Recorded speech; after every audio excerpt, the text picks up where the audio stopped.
Hi hello welcome to 6 TV. T20 cricket లో సరికొత్త record నెలకొంది. ప్రపంచ క్రికెట్ లో ఏ వికెట్ కీపర్ చేయని ఘనతను చెన్నై సూపర్ కింగ్స్ మాజీ captain, wicket keeper, batsmen MS Dhoni చేశాడు.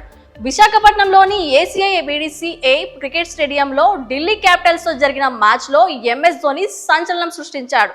విశాఖపట్నంలో ఢిల్లీ క్యాపిటల్స్ తో జరిగిన మ్యాచ్ లో పృథ్వీ షా క్యాచ్ అందుకున్న ధోని టీ20 క్రికెట్ లో 300 మందిని వెనక్కి పంపిన తొలి వికెట్ కీపర్ గా అవతరించాడు. ఈ క్రమంలో RCB keeper Dinesh Karthik, Lucknow super Kings Giants wicket keeper Quinton de Kock వంటి వారిని వెనక్కి నెట్టేశాడు. టీ20 క్రికెట్ లో వికెట్ల వెనుక ధోని ఇప్పటి వరకు 300 మందిని వెనక్కి పంపగా అందులో 213 క్యాచ్లు ఉన్నాయి. ఈ జాబితాలో ధోని తర్వాత రెండో స్థానంలో ఉన్న RCB wicket keeper, batsmen Dinesh Karthik ఇప్పటి వరకు 276 అవుట్లు సాధించాడు. ఇందులో క్యాచ్ల ద్వారా 207 వికెట్లు పడగొట్టాడు.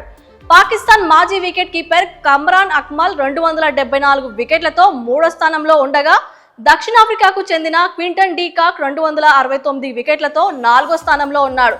అంతేకాదు ఈ ఎడిషన్ లో 3 ఇన్నింగ్స్ లో 4 క్యాచ్లతో టీ20 క్రికెట్ లో అత్యధిక క్యాచ్లు పట్టిన క్వింటన్ డికాక్ రికార్డులు బద్దలు కొట్టే దిశగా ధోని ఉన్నాడు. టీ20 క్రికెట్ లో ఇప్పటి వరకు మొత్తం 220 క్యాచ్లతో డికాక్ అగ్రస్థానంలో ఉన్నాడు. ధోని ఇప్పటి వరకు 213 క్యాచ్లు అందుకున్నాడు.